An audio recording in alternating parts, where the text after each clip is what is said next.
Merci d'avoir pris le rendez-vous des actualités d'ici et d'ailleurs. La France a officiellement reconnu le passeport biométrique de l'Alliance des États du Sahel, permettant aux citoyens maliens de voyager en Europe avec ce document. Mis en circulation le 29 janvier 2025, ce passeport aborde le nouveau drapeau de la Confédération adopté le 22 février avec un baobab, un soleil et 3 étoiles ainsi que le slogan « Un espace, un peuple, un destin ».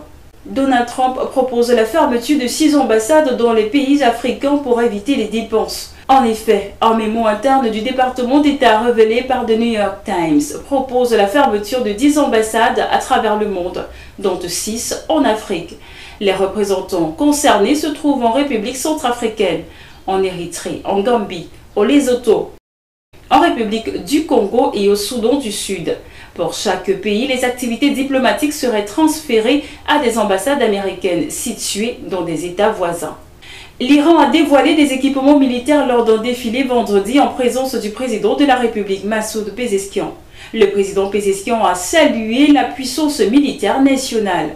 Alors que l'Iran célèbre la journée de l'armée, le président Pezeshkian a pris la parole avant le début d'un défilé militaire à Téhéran, vendredi 18 avril, pour féliciter les forces armées du pays pour leur force et leur préparation et pour avoir atteint l'autosuffisance en matière de capacité de défense. S'exprimant lors de cette cérémonie nationale à laquelle ont participé de hauts responsables iraniens, Massoud Pezeshkian a salué le rôle joué par l'armée dans l'instauration de la paix et de la sécurité dans le pays et dans toute la région.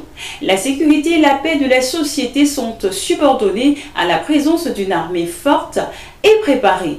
En l'absence d'une telle institution au sein de la société, la sécurité se trouverait compromise, a-t-il soutenu. Comme l'a souligné M. Pezeshkian, l'existence d'une armée forte et préparée a permis à l'Iran de faire valoir sa rhétorique en faveur de la communication, la paix et la tranquillité dans la région.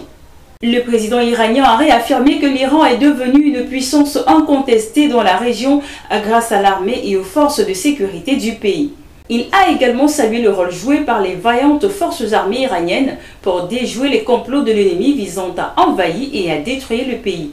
Dans une autre partie de ses propos, M. Pezeshkian a indiqué que l'armée a réussi à atteindre l'autosuffisance dans la production de tous les équipements militaires nécessaires. C'est ici que s'achève cette édition de formation. Merci de l'avoir suivi.